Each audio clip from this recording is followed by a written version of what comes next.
ہم کریں گے ہر مظلوم کی حمایت۔ السلام علیکم، میں ہوں حرین فاطمہ اور آپ دیکھ رہے ہیں حمایتی نیوز HD چینل۔ نظر ڈالتے ہیں آج کی اہم خبروں پر۔ چانگھڑ کے وڈیرا نے گل محمد خاص کیلی کے گھر زبردستی مسمار کر دیے۔ خان محمد خاص کیلی کے مکینوں کا پریس کلب جھول کے سامنے احتجاج۔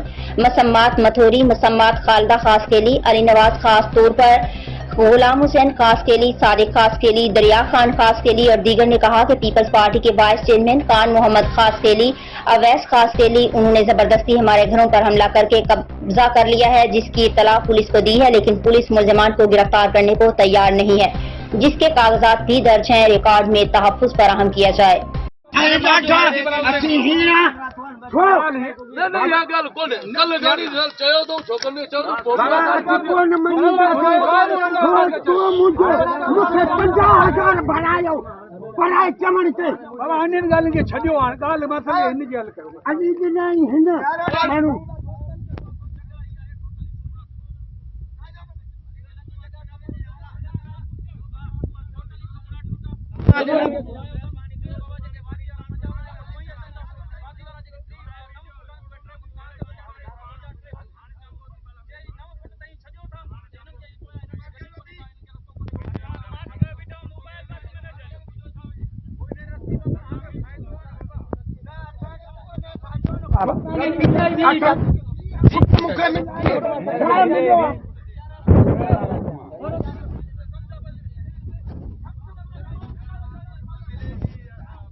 چاچا ہتے آنا کرے کلو ہنی کل دئی وان کتے وان 60 ماں کلو